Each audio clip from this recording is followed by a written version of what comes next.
Amis internautes de Guérit TV Monde, à nouveau, bonsoir. Merci de prendre ce rendez-vous pour mieux vous informer. Dans la matinée de ce lundi 29 avril 2024, le maire de la ville de Porto Novo, Chalma Nyankoti, a procédé à l'ouverture de la deuxième session ordinaire du conseil municipal en présence des conseillers et des agents techniques de la mairie. On fait le compte-rendu de la séance avec Latifat Kouino.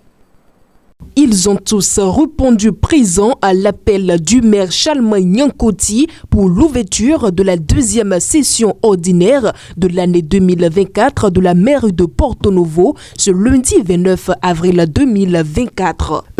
Ce sont la secrétaire exécutive, les conseillers communaux, les chefs d'arrondissement, les agents techniques et administratifs de la mairie, les têtes couronnées et sages de la ville.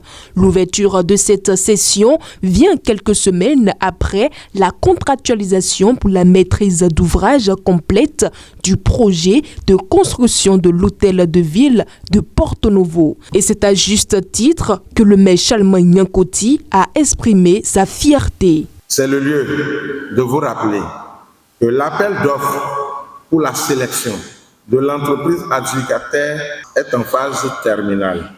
Selon les informations reçues, d'ici courant juin, la remise officielle du site sera faite. En collaboration avec l'association Wadada, la mairie de Porto Novo a obtenu un financement de l'Union européenne dans le cadre du projet de professionnalisation et de mise en réseau des associations de gestion des places, a fait savoir dans son discours l'autorité municipale. Ce projet, d'une valeur d'environ 350 millions de francs CFA, est une véritable opportunité pour promouvoir le tourisme culturel inclusif et responsable en mettant l'accent sur le riche patrimoine matériel et immatériel de notre pays.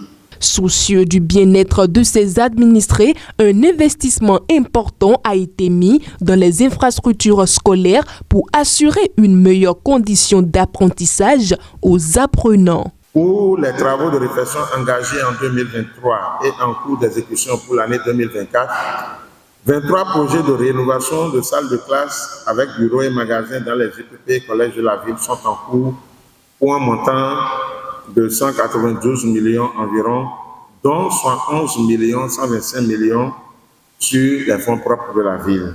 En ce qui concerne la gestion financière de la municipalité, il est évident que les performances de la mobilisation des ressources propres présentent des défis à relever, regrette l'autorité communale.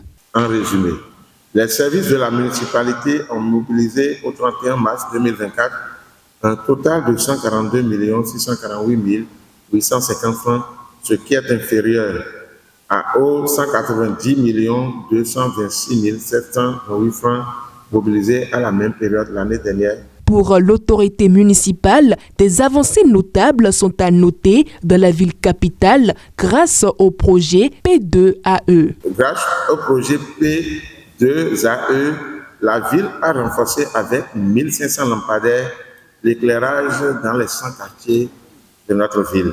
Plusieurs sujets sont inscrits à l'ordre du jour de cette deuxième session ordinaire au titre de l'année 2024. Il s'agit entre autres de la lecture, de l'amendement et de l'adoption du compte rendu de la première session ordinaire du conseil municipal tenue les 30 et 31 janvier 2024 et de l'examen de la mise en œuvre des recommandations qui en découlent ainsi que la présentation et la validation du rapport trimestriel d'activité du conseil de supervision.